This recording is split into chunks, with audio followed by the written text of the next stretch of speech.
Nous sommes donc dans une période de très grosses négociations. Peut-être que les accords de Yalta, ça vous dit quelque chose. Je vous invite à les relire. Qu'est-ce qui se passe aujourd'hui? Nous avons 3 personnages avec 3 modes de négociation différents.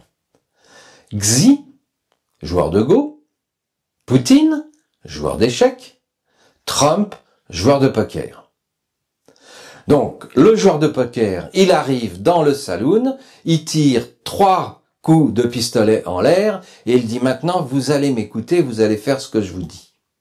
En général, le joueur d'échecs, tout comme le joueur de Go, ils ont parfaitement compris la psychologie du joueur de poker et sans doute ils ont un coup d'avance.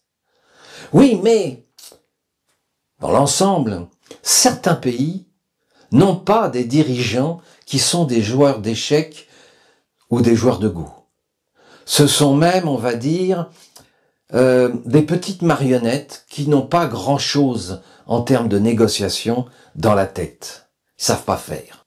Alors, quand ils sont en face d'un joueur de poker, évidemment, ils vont jouer au poker, puisque l'autre a induit leur comportement. Et c'est là l'erreur, justement.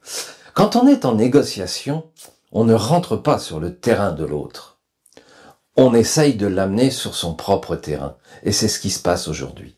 Beaucoup de dirigeants, que je ne nommerai pas, de différents pays ou de différentes provinces ou de différents cantons, n'ont strictement aucune compétence en négociation. Ils ont donc en face d'eux un joueur de poker qui leur dit « Pam, pam, pam, voici mon ami, maintenant c'est comme ça que tu vas faire. » Et qu'est-ce qui répond l'autre? « Pam, pam, pam, non, non, c'est moi qui donne les règles. » Mais en fait, il rentre dans le jeu de l'autre qui l'attend, les bras croisés, voire même en se frottant les mains, en se disant « Mon petit père, tu vas passer à la casserole. » Voilà. Donc, je vais te présenter la facture et tu vas la payer. Pourquoi? Parce que ces dirigeants-là sont totalement incompétents. Je prends simplement l'exemple du Canada. Mais ça pourrait être aussi la Suisse, la France, l'Allemagne, qu'importe. Nous avons donc un joueur de poker qui te dit « Je vais t'augmenter tes tarifs douaniers. » Mais c'est quoi la réponse? La réponse, elle est simple. C'est « Tu fais ce que tu veux. » Peut-être que nous n'avons pas besoin de toi, comme joueur de poker, pour vivre. Peut-être qu'on peut demander aux Russes, aux Chinois, aux Indiens de commercer avec eux. Peut-être que le peuple que je représente en tant que dirigeant, si je me mets dans leur peau, avec un peu d'intelligence de négociation, n'a pas forcément besoin des produits américains.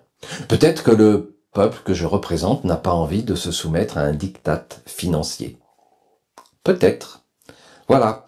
Est-ce que tu crois que le peuple que je représente n'est pas capable d'aller acheter des voitures, des téléphones, des télévisions ailleurs qu'aux États-Unis? Est-ce que tu crois que le peuple que je représente peut acheter des machines-outils ou aller passer des vacances ailleurs qu'aux États-Unis? Alors que si je me soumets à la stratégie du joueur de poker, eh ben je suis perdant. Et puis peut-être même que si je me regroupe avec d'autres dirigeants pour tenir ce discours en disant « Tu veux nous imposer ta loi, mais nous on va se tourner vers des gens qui respectent notre souveraineté et qui sont d'accord pour travailler et pour signer des accords souverains. Alors fais ce que tu veux, mets les taxes que tu veux, mais on ne travaillera pas avec toi. » Qu'est-ce que vous en pensez? Je vous laisse réfléchir là-dessus.